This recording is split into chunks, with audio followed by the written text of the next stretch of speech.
kiniinkan dusha koraad ka mudmuusan intaa guduudan markay dhammaato waxaa weeye wax jabaya ma aha.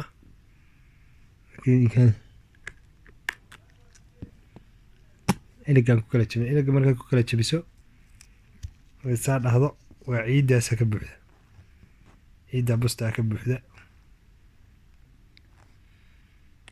waa ciid weliba dhagaxya leh. intaan qaaday maan ruugay dhagax baa qac iga yidhi, marka kadibna waxaan sameeyey waan jajabiyey. marka ciid caadi ah ku jirta, korkana wax guduudan oo wixii lagaga shubay. dhakhtar Soomaaliya ayaa daawo ahaan ugu qora bukaanada u taga carro si ay daawo ahaan ugu isticmaalaan. dad badani kuma baraarugsana arrintan, balse waxaa khatarteeda soo bandhigay Cabdinuur Daahir oo dhakhtarka ugu tagay inuu baaritaan caafimaad ku sameeyo, kadibna uu u qoray kaniiniyaal ay ku dhex jiraan gudahooda carro iyo dhagxaan. haddaba Cabdinuur oo ku sugan magaalada Johannesburg ee dalka Koonfur Afrika ayaan la xiriiray, waxaana wax ka weydiiyey dhacdadan argagax leh iyo sida uu isagu ku ogaaday in kaniiniyaasha dhexdooda ku jiraan carro iyo dhagxaan. وعليكم السلام ورحمة الله. والله waan kaaga warramay waxaan deganahay magaalada Pretoria. marka wiilal baan israacnay waxaan aadnay xagga iyo Northern Cape meel ay dhahaan Abington magaalo la yiraahdo. marka adigu xilli galabnimo aan baxnay habeenkii oo dhan aan sii soconay. maalinkii marna waan soo soconay. marka waxoogaa adigu waad garanaysaa waddo dheer markaad gasho waxoogaa daal badan baa kugu imanaya. waxoogaa anoo daalan oo waxoogaa iska yara waxaysan baan nimid magaalada Johannesburg. markaan adu magaaladii saa u nimid baa waxaan sameeyey meel dhakhtar ah oo naqaanay baan ku leexday. waana meel Soomaalida aad wax uga gataan oo waxa weeye dawo dhaqameed iyo baaritaan iyo shaybaadhi wax walba way leedahay. intii dhakhtar leeyahay bay leedahay. in dhakhtar ah oo Soomaaliya joogo waraysi kaa qaadi. marka Johannesburg bayna ku taallaa meesha Mayfair meesha la yidhaahdo 8FNU halkaasay ku taallaa. marka adu meeshii baan ku leexday. waxaan ku idhi niyo waxoogaa waan daaldaalanahay, dhinacana way xanuunayaa, waxoogaa daal badan baan dareemayaa, marka waxaan rabaa dawo inaad i siiso. wuxuu yidhi kolka hore 200 bixi oo baaritaan aha. meeshii baaritaankaan tegey. adu baaritaankii markaan kasoo dhammaaday iyo adu dawadani soo siiyey. marka mid waa fitamiin buu yidhi oo waxoogaa fitamiin oo jirkaaga wixigiisa ilaalinaysaa. tan kalena waxoogaa xanuunka dhinacyada iyo waxa kaagaga imanaya dee iyadana kaa daweynaysaa. marka tu kaloo ayadana sharoobo uu siiyo yidhi waxoogaa balansigay samaysaa oo jirkaaga balansi noqonaya. oo dhiiggaaga oo kale hadduu kala sarreeyo balansi buu ka dhigayaa. iyo okay baan ku idhi. markii aan la taagnaa baan ku idhi biyo ma haysaa? ma hayuu yidhi. adu gaarigan dib ugu laabto biyo igu jiray baan 2 xabba ku liqay. markaan aniga wiilkii wax yar sii soconay baan ku idhi niyo waxoogaa xanuun baan dareemayaa, kiniinkaan cunay waxoogaa wadnaha wax ka dareemaya. kolkaasuu wuxuu yidhi waxaa laga yaabaa inay dawadu wax kuu taraysee dawada waa lagu xanuunsadaa, markii lagu caafimaadayo kolka hore lagu xanuunsadaa ay ku celibi ku kale.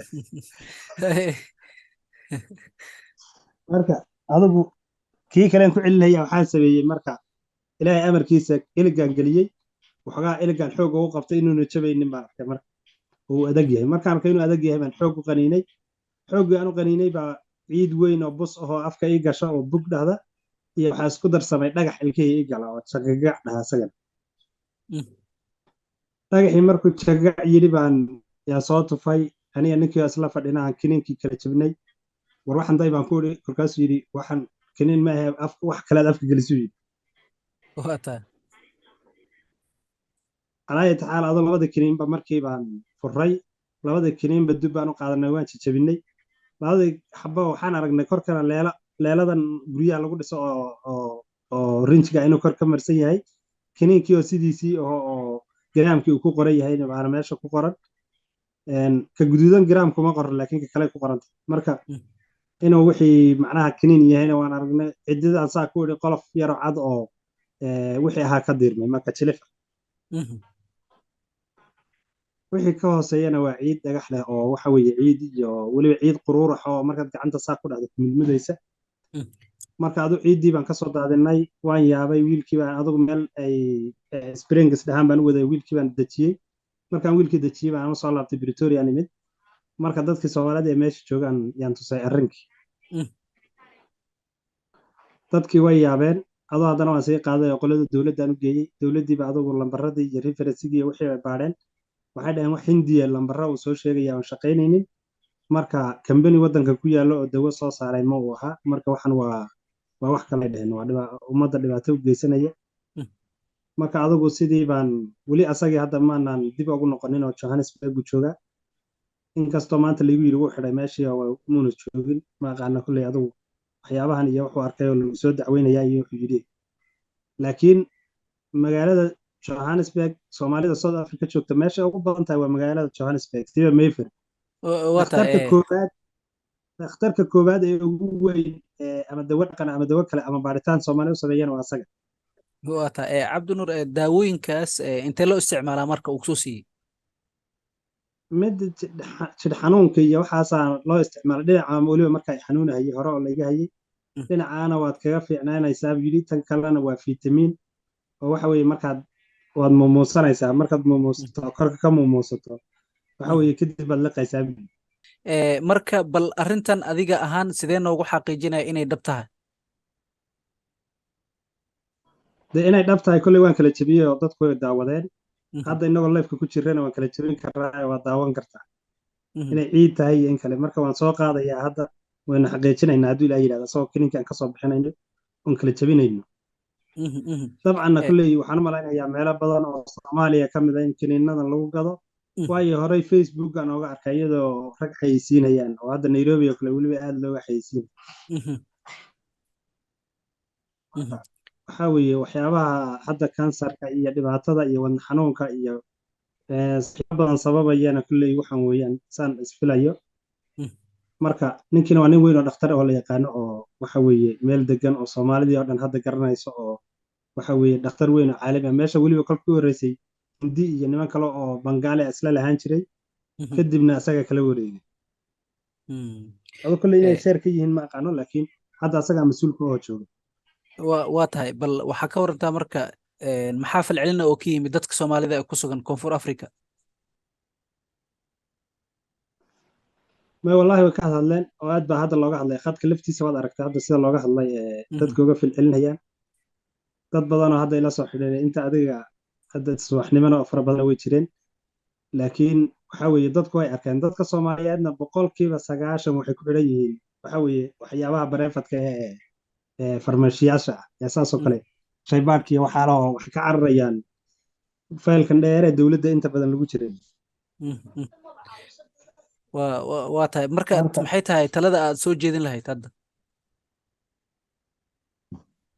niyow taladan soo jeedinaya waxaa weeye kule ummadda Soomaaliyeed waxyaabaha dhibaatada ku haya waxyaabahan oo kale dawooyinka in badan oo Nigerian iyo niman dhibaato waddanka ku haya intooda badan sameeya waana laga soo gataa iskabana dawadii lacagihii bay crime ku hayaan xataa sameynayaan waxay sameynayeen oo kale hadda waa dhaweyta aan qabanay gaadhi dhan oo taraaga oo kalluunkan lag istaaga la yiraahdo wada oo kaashakeeriyada intii laga wada geeyey oo la gaday dadkii markuu dukaamadii khaaska ah ee luuska gadayay la sii geeyey koobadii markii la furo digir baa ku jirta meeshii ruux kalluun ka dhowray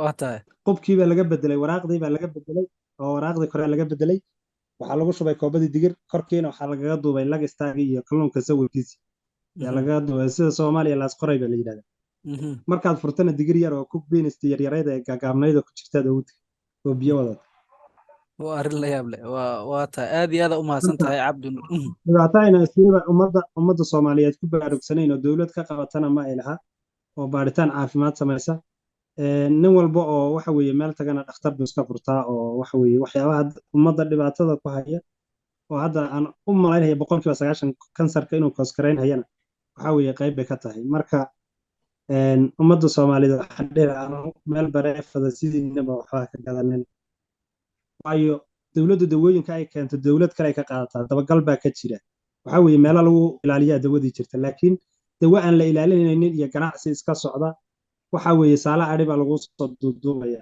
marka kulley haddana waxaan jeclaan lahaa hortooda inaan haddana ku furro oon ku xaqiijino iyadoo life oo waxa weeye dad badan ba waxay dhaheen ninka ma dagaal baa kaala dhexeeyey Soomaalida waa taqaana qaabkii u filcelinayeen iyo ma wix baa kaga dhexeeyey marka ninkii markaan sii ogaadayna Soomaalidu waxa weeye waaba dad ahaan qoys ahaan markii la yiraahdo waliba anigu igu dhow yahay maasha allah. laakiin walaalkaana ha ahaado hooyada dhashay qofkii ummad mujtamac dhan dhibaato ku haya inaad ka qabato. hadda waxaa asaga ilmo ciyaal hadduu cuno ama qof dumar oo uur leh cunto ama waxa weeye dad qof kale xanuun qaba uu cuno, waxa weeye laa shaka iyadu qofkaas inuu noloshiisa ay meesha ka baxayso. marka ummadda waan u xaqiijinaynaa, haddana waan kuusoo xaqiijin anigana horta tiinaan hadda ku kala jebin kiniinadii iyo sharobadii iyo wixii oo dhan waan hayaa, sliibkii baan ka hayaa. waxa weeye goobtiisii baa goob weyn oo caan ahoo la yaqaana ah oo meesha keliya ay soomaalida ku xidhan tahay marka sheekada ay noo socotay horta tan waa sharoobo oo waa miduu lahaa balansiga, macnaha jirkaaga ay hadda balansi ka samaynaysaa uu dhihi jiray. dawada noocaasa weeye. kolley waa soomaaliya waa laga soo dhex qaban karaa waan malaynayaa. wax sharoobo ah oo biyo camala ku jira. kolley waxa weeye biyo caadi ayaan balansiga ku qoran. macnaha jirka, macnaha dhiiggaagay balansi garaynaysaa buu leeyahay. waa garta. marka himilaya la dhahaa kiniinkan meesha magaceeda horta dukaanka magaciisana kaasoo meesha koobada korka ku qoray waraaqdana iyagaas dhinacan u aadi. waa tahay bal haye kiniini. okay bal kiniiniga bal furbo aan fiirin. ka kalena waa laqub oo asna waa kaas. okay marka min xabad baa kugu kala jebiya mise labadoodaba isku mar baa jebiya? maya min halaal xaba xataa u jebiya caadi waa.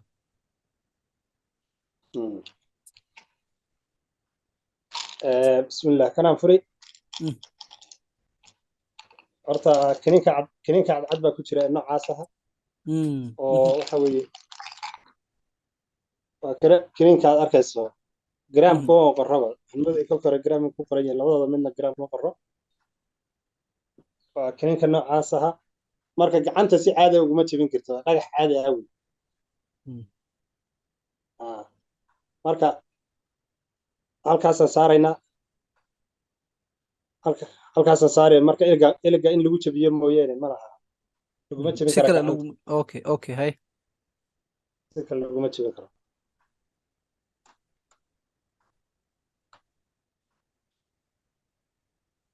iliga marka lagu jebiyo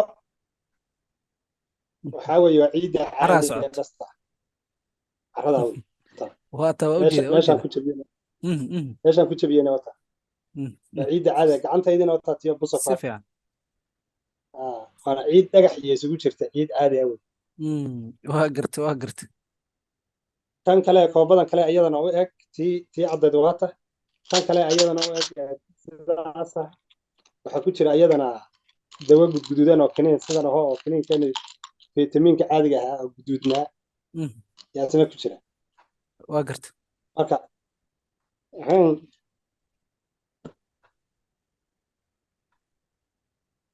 xabadda iga dhacda.